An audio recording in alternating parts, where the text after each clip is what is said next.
આ ભોળાનાથના લગ્ન છે. હા, ભોળાનાથે ભણ્યા 2 વાર. એક વાર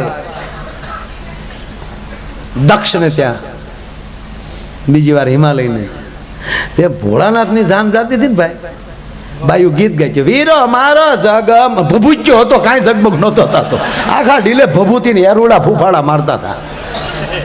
હા, આચાર્ય આપણે 3-4 બંગડી વાળી ગાડી લઈ દઉં, ન્યા એ નહોતું, એ ન્યા નહોતું ને, ન્યા તો ફૂફાડા જ મારતા હતા, ચુંબક ચુંબક ચુંબક. હા, ભોળાનાથે બળજા ઉપર બેઠેલો, નંદી ઉપર, બધા સીધા બે, ભોળાનાથ ઊંધા બેઠા. ઓલા ભૂતળાવે કીધું આમ નો બેહે, પણ કે આમ બે હોય તમારા બાપનું જાય હું ઈ કે તમે જાનિયા છો વરરાજા છો? ઓલા કે અમે જાનિયા. તો હાલે રાખો. અને ભૂતળા ઓલ વર્લ્ડમાં લઈ આવેલો, આખી દુનિયામાં લઈ, અમેરિકાના ભૂત એ તો ડિસ્કો કરતા, ઓ god oh God God God God.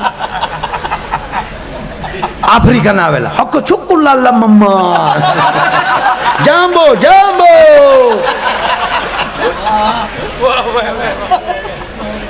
આખા દુનિયાના ભૂતળા લે, વિશ્વમાં મોટો ભૂતનાથ. કેવું થયું છે? ભૂતળા અતિ આનંદમાં હતા, બહુ ડિસ્કો કરતા હતા. ત્યારે ભૂતળાઓને કોઈએ કીધું કે તમે ભૂત છો, તમે શું એટલા બધા આનંદમાં?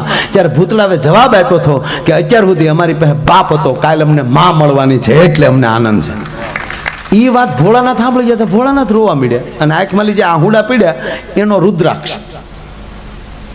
આંખના આહું પીડ્યા, ભગવાન આ જે રુદ્રાક્ષ છે એ ભગવાનના આહુમાંથી પ્રગટ થયેલા. એ કોકને પૂછી લેજો. હોય એ કેવું પડે ને કે બધું તો ન કહેવાય. ભોળાનાથ જેવો ભાઈ એકે દેવ ભોળો નહીં. બીજાની માટે તમારે સ્તુતિઓ કરવી પડે, પ્રાર્થના, આ કાંઈ નહીં. બધા ઉપર પ્રસન્ન થઈ જાય ભોળો. હાવ ભોળો. કોક દી જાજો મંદિરે. હા, કારણ શ્રાવણ મહિનામાં જવું એમ નહીં. આપણે તો શ્રાવણ મહિનામાં સોટી પડે. શ્રાવણ મહિનામાં ખરેખર રહેતો જ ન મંદિરમાં. કેટલું દૂધ ને દહીં ને ઓમ નમો શિવાય નમો શિવાય ઓમ નમો શિવાય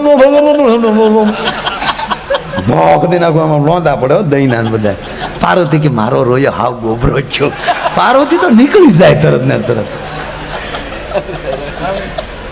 હા, એનું એક વિજ્ઞાન છે સાહેબ. એ ભગવાન શિવનું શિવબાણ જે છે આખું એનું ગણિત છે કે કોક દી મળી જાય. એનું મને એક શાસ્ત્રીએ બહુ કીધેલું છે, કારણ કે એમાં તાર નાખેલો હોય, ઠેઠ પાણી સુધી અર્થિંગ મૂકેલો હોય, એમાં છે દૂધ જાય એટલે ઉર્જા પેદા થાય, એટલે ધરતીની પ્લેટું ખસે નહીં, ધરતીકપ ન થાય જે વિસ્તારમાં બહુ શિવજી હોય. હા, એ પણ એક ગણિત છે. ઇન્ડોનેશિયા આખો મુસ્લિમ દેશ છતાં ત્યાં હવે શિવની સ્થાપના મળ્યા કરવા, કારણ કે ત્યાં બહુ ધરતીકપ થતો. તો જેદુના શિવ મંદિરો થઈ ગયા તેદુનું બંધ થઈ ગયું. હે, મોટો બાપુ છે, કંટ્રોલ તો કરે જ ને. પોઠિયાને કંટ્રોલ કરે ને ધરતીનો ડોહો કંટ્રોલ કરી શકે. ભગવાન શિવ મળ્યા રડવા, એટલે કોકે પૂછ્યું કે મહાદેવ તમે શું કામ રડો છો? તાક મને માં યાદ આવી. તાક પણ તમારે ક્યાં છે? તાક નથી એટલે જ યાદ આવી. આજ બીજાને માં છે તો એટલો આનંદ છે, તો આજ મારા લગ્ન થાય ને જો મારે જો માં હોત તો મારી માં કેટલી બધી આનંદમાં આવતી હોત. આમ કરીને શિવ રડી પડ્યું. એટલે શિવ એટલે શિવ, ગમે આવ્યો હોય સાહેબ, ગમે આવે એટલે સપટી ભભૂત મેં ખજાના કુબેર કા માંગ લો મેરે બચ્ચું. હો, આ તમે જો જેટલા રાક્ષસો છે ને એને બધાને વરદાન ભોળાનાથે જ આપ્યો. રાવણથી માંડીને તમે બધા, અહિંસાસુર, મહિષાસુર, ચંડ, મૂંડ, શુંભ, નિશુંભ, મારી પાસે ઘણા લિસ્ટ છે પણ આપણે નથી દેવું અત્યારે. ટાઈમ હોવો જોઈએ ને બધું. તમે દાંત કાઢો એમ થોડું હાલે આપણે એકચ્યુઅલી. અને પાછો જો ભોળાનાથ સમાધિમાં બેસી જાય, એકવાર ભોળાનાથ સમાધિમાં બેસી ગયા ને તો 88,000 વર્ષ. તો એક ભાઈ મને કીધું, મને કે 88,000 સુધી ભગવાન શિવ જે સમાધિમાં બેસી જાય તો પાર્વતી અને એના છોકરા અને એની ઉંમર, મેં કીધું સમાધિમાં બેસી જાય એટલે આખું તંત્ર 0 થઈ જાય. નો એક બે કાંઈ નહીં, એમણે જે છે થયા. એટલે નો નાના કોઈ થાય નો મોટા થાય, એનું આવું થઈ જાય. આવું લખ્યું નથી, આ તો હું કહું છું, પછી ગોતતા નહીં ક્યાંય. પણ શાસ્ત્રમાં એનો ઉલ્લેખ છે. દેવ બધા ભાગવત માત્રમાં, શિવપુરાણમાં છે, ભાગવતમાં ઉલ્લેખ છે, રામાયણમાં ઉલ્લેખ છે કે 88,000 વર્ષ ભગવાન શિવ તપમાં બેસી જાય સમાધિમાં, અને એમાં સમાધિ ખોલી 88,000 વર્ષ. અને હવે આપણે 15 દી ઘીરે ન ગયા હોય, કીધા વગરના, મોબાઈલ ન હોય ચાલુ, અને ઘરના ફોન લગાડીને તૂટી જાય ને એમાં તમે ઓછીતા 14મે જ દિવસે જાઓ, શું પ્રોગ્રામ થાય? એ પ્રેમ કરતા હોય તો, બાકી તો કંટાળી ગયા હતા, લ્યો રોયો વી આવ્યો રખડીને ગોરિયો આવ્યો ગમાણે, એમ નહીં. આમ જે ભગવાન શિવે આંખ ખોલી અને પાર્વતીજી બાજુમાં બેઠેલા, ભગવાન શિવે કીધું, દેવી નમસ્તે. દેવી દેવી નહીં કરવાનું, 88,000 વર્ષ થઈ ગયા, રોયા આંખ જ ન ખોલી કોઈ રીતે. અને અહીંયા કેમ છોકરાને હાસવાય અમને ખબર હોય, અને ઘર કેમ રાખવું બાયુને ખબર હોય, અને તમારું મોટું નામ તો અહીંયા જે હોય એ અહીંયા ગુડાય. મારે કેટલાનું ધ્યાન રાખવું બધાને. અને આ છોકરા હાવ બરફમાં રેઠા રખડે, હાવ સમાધિના દીકરા થાય. કાર્તિકીને શરદી હજી બાપુ થાય ને તોય વાંધો નહીં, આ ગણેશને શરદી થાય તો હોંઠમાંથી હેડાય નીકળે નહીં કોઈ રીતે. એટલે ભોળાનાથને થયું કે આ નક્કી આજ કંઈક ડખો થવાનો. હવે માની લ્યો ખબર પડશે કે શિવે આંખ ખોલી છે તો કેટલા દેવતાઓ મોટા માણસો આવશે, અને એ ઓચિતા આવે, અહીંયા વંડી તો છે નહીં, અને ઓચિતા આવી જાય અને બે માણસને બાંધતા જોવે મારી આબરૂ હું. એટલે ભોળાનાથે નંદીને બોલે, નંદી જી મહારાજ, શુંભની શુંભ સોરી ગણું ક્યાં ગયા? સિંગીન ભીંગીન ક્યાં છે? હા એનું નામ હતા સિંગીન ભીંગી, હાસા નામ છે છોકરાઓ. તમે કોઈ દી હા આ હું આ શાસ્ત્રોના નામ લઉં ને તો આપણા છોકરાઓને દાંત આવે, ત્યારે મને અંદર દુઃખ થયો. એને કરતાં મને મુસલમાન ભાઈના દીકરા છે સાહેબ, 10મામાં ફેલ થાય તો એને પહોંણ છે, પણ 10મા ધોરણના છોકરાને કુરાને શરીફની આયાતો ન આવડતી હોય તેને પહોંણ નથી. એટલે ઘરે વાંચજો કારક બેઠા બેઠા છોકરાઓને બેહાડીને સોમાહામાં હાવ નવરીના જ હોઈએ આપણે. હા 1 મહિનો તમે ખાલી ચોમાસાના 2 મહિના વાંચો તો એક પુસ્તક પૂરું થઈ જાય. હા સિંગીન ભીંગી, કાળ ભૈરવ, બટુક ભૈરવ ક્યાં છે બધા? કે બાપુ બધા કડે મકોડે ઉભા છે, જાવ એને કહી દો કોઈ અંદર આવવો ન રોવે, ચોકી બરાબર કડક રાખજો. અને ઓલા બહાર ચોકી લાગી ગઈ અને અહીંયા પાર્વતીને મનાવા ભોળોનાથ આમ પોચું પોચું બોલે, દેવી દેવીનું દીકરું નહીં થવાનું મહેરબાની. એમ હતું કે કેમ રાખશે ને આમ રાખશે, પણ રોયો ભભૂત સિવાય કાંઈ રાખતો નથી. ભભૂત ને પૂરી એરોડા તારા ડો આટા મારે આવાયા. હવે આમ જાય છે વાતો હાલતી થતા એક જણો આવ્યો હો સાહેબ, કેરીના ફાડા જેવી આખ્યું, તપેલ ત્રામા જેવી આખ્યું, મહાદેવ. આ કોણ આવ્યો? નંદી. નંદીને આમ આમ ક્વાટ બટ બધું ખહી ગયેલું કે પ્રભુ એને ભાંગી નાખ્યા. શ્રીંગી ભીંગી તકે એ આળો ટેવલી કે બરફમાં પીડ્યા. હા બહુ માથા ભેરે માણસ છે બાપુ, બહુ માથા ભેરે માણસ છે, હવે પ્રોગ્રામ પતાવવાનો. એટલે મહાદેવ તરત કીધું હું સાહેબ ભાઈ હું આવ્યો. એ કે તમે જેટલા વર્ષથી તપમાં બેઠા એટલા જ વર્ષ તમે ધ્યાનમાં બેઠા, હું તપમાં બેઠો. આજ મને સમાચાર મળ્યા કે મહાદેવે આંખ ખોલી વરદાન લેવા આવ્યો છું.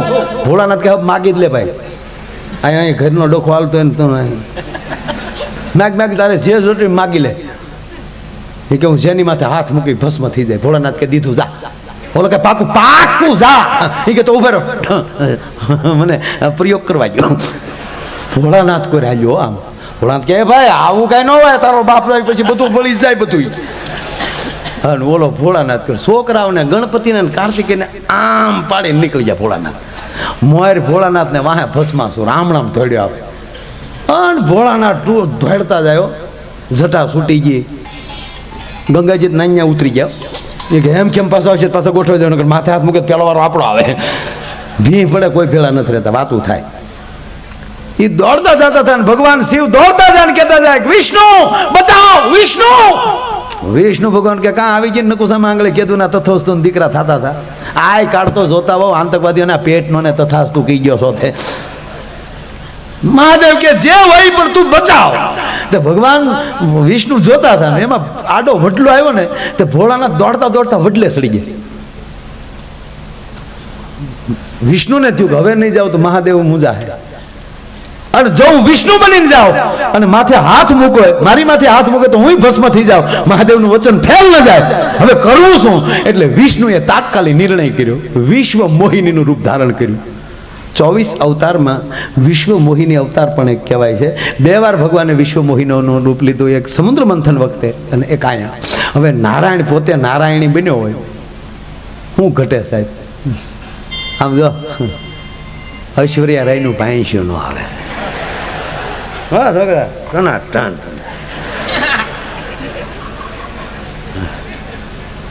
લગ્ન તો કરવા ને આપણે, એ ભલે ને આપણે પછી પણ આમ અંદર ઈચ્છા તો ખરી ને. હા પાકું તારા લગ્નમાં ડાયરો કરવાનો, માયા એને બોલાવવાનો, હું તારા ગીત ગાઈ દે દી હો, પાકો. હા આ વિડીયો થાય હો, અને પછી મને ખબર પડી જાય પ્રોગ્રામ વગરનો પરણી ગયો બાંધવાનું થાય.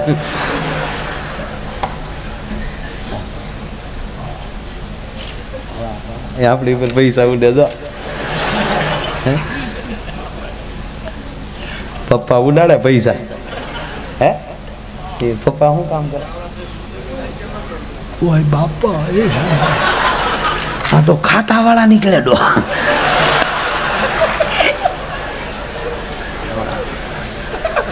વધાવો તાળીઓથી વધાવો, એને મજા આવે.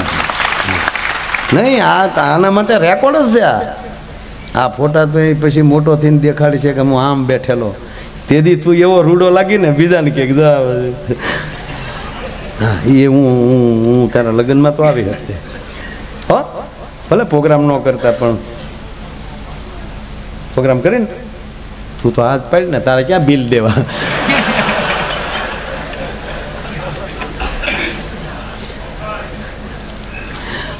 મારી બે વાત જ બાકી છે પછી તમે ધ્યાન રાખો, ત્યાં હું ત્યાં ઊભો નથી થવા દેવા. પણ આ મહાદેવ વાળો પેલો ગોબો ઉપાડ લો જો તમે.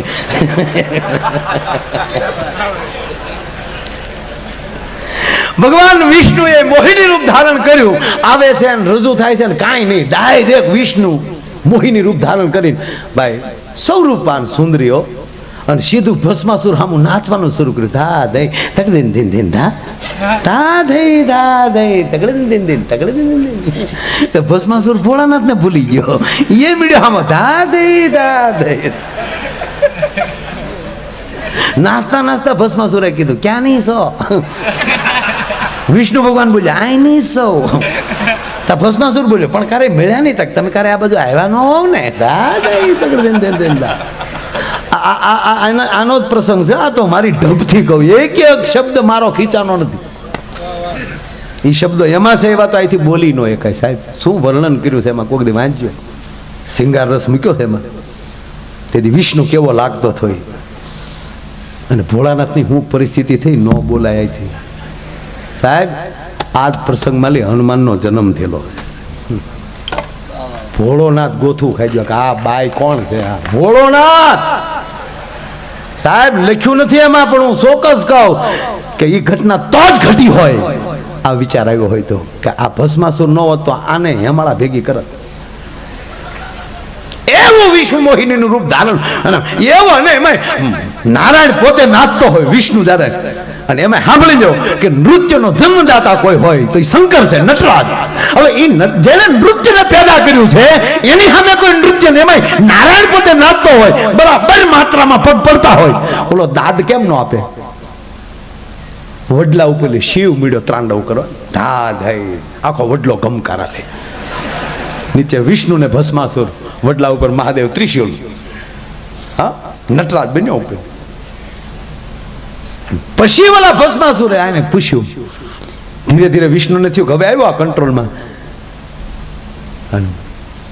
ભગવાન વિષ્ણુએ ભસ્માસુરને કીધું કે પરણેલા શું કે કુવારા?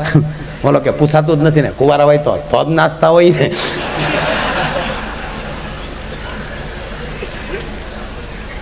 ભગવાનને થયું કે હવે થોડુંક આગળ વધવા દે. ફરીવાર ભસ્માસુરને પૂછે છે કે તારે લગ્નની ઈચ્છા ખરી? પૂછાતું જ નથી ને, હાથ પાડવાની હોય ને, તમારી જેવું માણસ ક્યાંથી મળવાનું? અને ભગવાન વિષ્ણુને થયું કે હવે બરોબર હાથમાં આવ્યો છે. અને ત્યારે ભગવાન વિષ્ણુ બોલ્યા કે હે ભસ્માસુર, તારે જો મારી સાથે લગ્ન કરવા હોય તો જેમ હું નાચું એમ તું નાચ. બોલો કે નાશી બતાવો, બીજું કાંઈ નહીં. બાકી કહેતા હોય તો ચાર બંગડી વાળી ગાડી લઈ દઉં.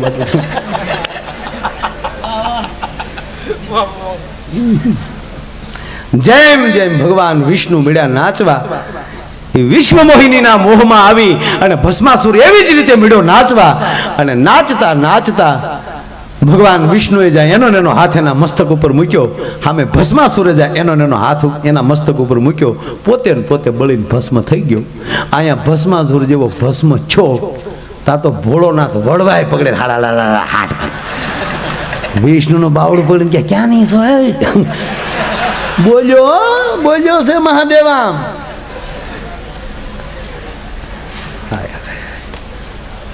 વિષ્ણુ કહે છે કપૂર ગૌરમ કરુણાવતારમ સંસાર સારમ ભુજગેન્દ્ર હારમ.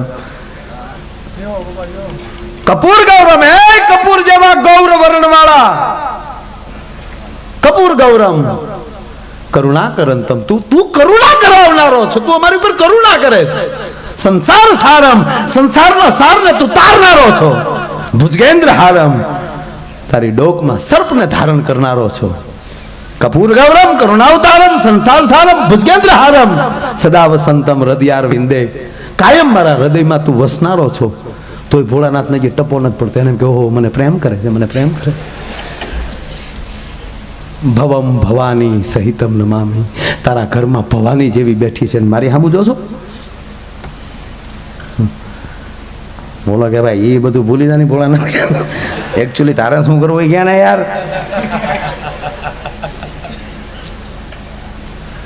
અને ત્યારે વિષ્ણુ કહે છે કે હે ત્રણ લોચન વાળા ત્રિનેત્ર વાળો તું છો મહાદેવ, એકવાર આંખ વીચીન તો જો તારી હામો કોણ ઉભો છે. મહાદેવે જે આંખ વીચીન જોયું આ તો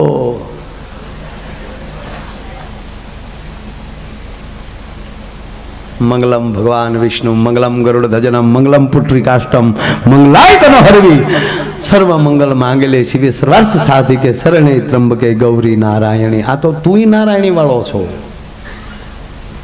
અને આંખ ખોલી તો આમાં વિષ્ણુ. પછી ભોળાનાથ ભોઠા બહુ પડ્યા. તું હું કે આવા નાવા કે વિષ્ણુ કે આવા નાવા ન કરો બે ની આંગળી નકુસામાંથી ઓલો સોયત્રા કાઢ નાખત બે ના.